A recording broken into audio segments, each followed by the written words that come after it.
di mana ini masih diberlakukan oleh para penceramah atau para ustaz. Tidak hanya para ustaz, seorang dai juga dia telah melaksanakan ajaran Nabi. Nah, apa yang belum dikumpul langsung ke kantor. Yang keempat, tanya jawab atau diskusi itu berjalan di lingkungan kelas atau di dalam kelas, di mana seorang guru dengan si muridnya ini melakukan diskusi atau tanya jawab untuk memudahkan muridnya itu bisa merespon atau mengingat apa yang telah dibahas pada hari itu. Yang ketiga adalah keteladanan. Bersama memberikan teladan nyata kepada masyarakat. Dalam tokoh agama dan seorang mubalik harus mampu memberikan teladan, karena masyarakat akan benar-benar secara sukarela mengikuti ajaran yang dilakukan oleh orang-orang yang seperti wali songo ini. Dia mempunyai berjiwa yang mulia dan batinnya.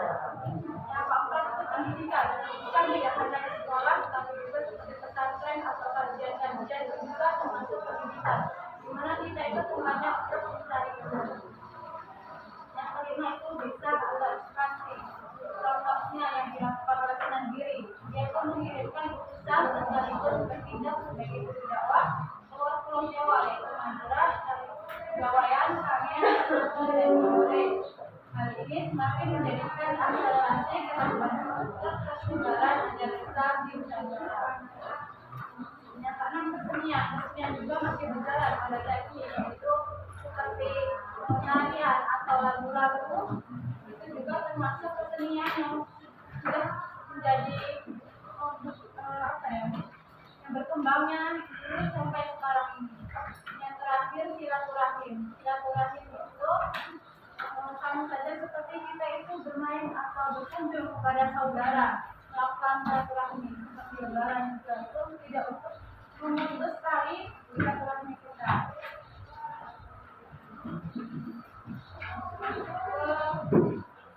Orang Sunan, pembentukan masyarakat Islam di Nusantara yang pertama adalah Sunan siapa? Sunan Gresik ini dia melakukan dakwahnya dengan metode apa?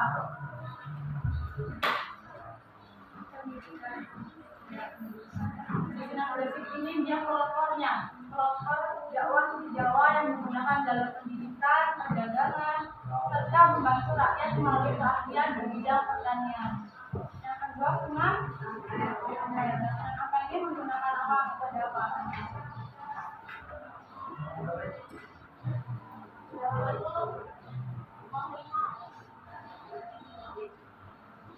Sunan Ampel ini dia telah berhasil mendirikan sebuah pesantren yang disebut dengan Ampel Desa.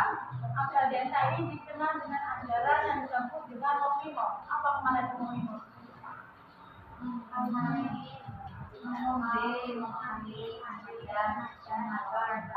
Momimo itu tidak berjudi, tidak mabuk, tidak berzina, tidak mencuri, dan tidak madat. Yang selanjutnya Sunan Bonang ini dia dakwahnya menggunakan seni musik, digunakan sebuah alat musik yang disebut dengan gamelan dan menyisipkan nilai tauhid dalam semua rakyat seperti lagu Tombo Ati. Selanjutnya Sunan Gajah ini dia fokusnya pada pemberdayaan sosial dan ekonomi bagi kaum miskin dan anak yatim. Di mana Sunan Gajah ini dia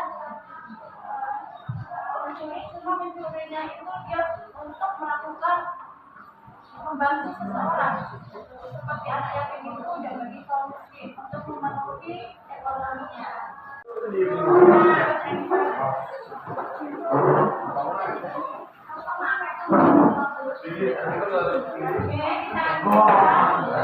Dari para Sunan ini, di mana Sunan siapa yang menggunakan metodenya saya yang telah menciptakan satu kota Sunan Ampel.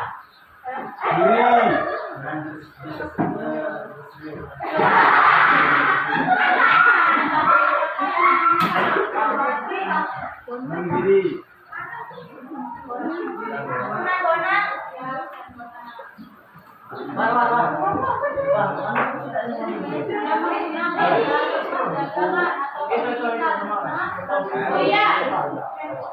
Nanti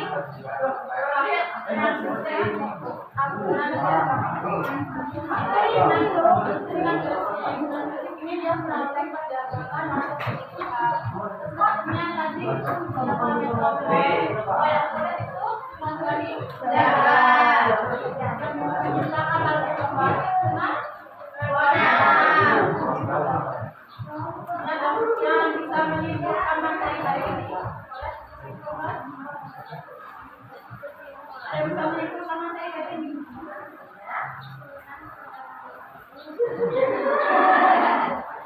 Nah, jadi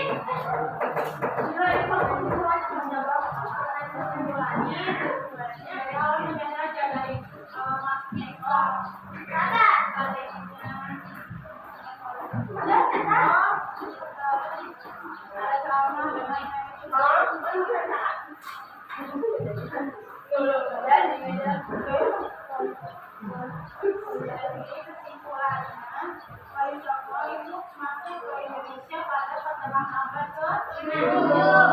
Nah, ada strategi yang pertama strategi strategi dan ada itu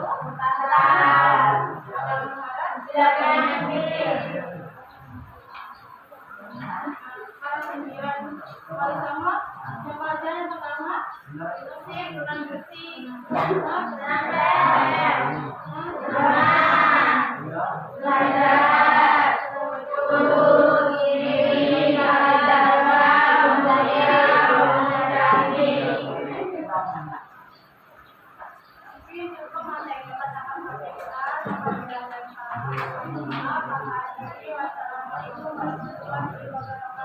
Waalaikumsalam.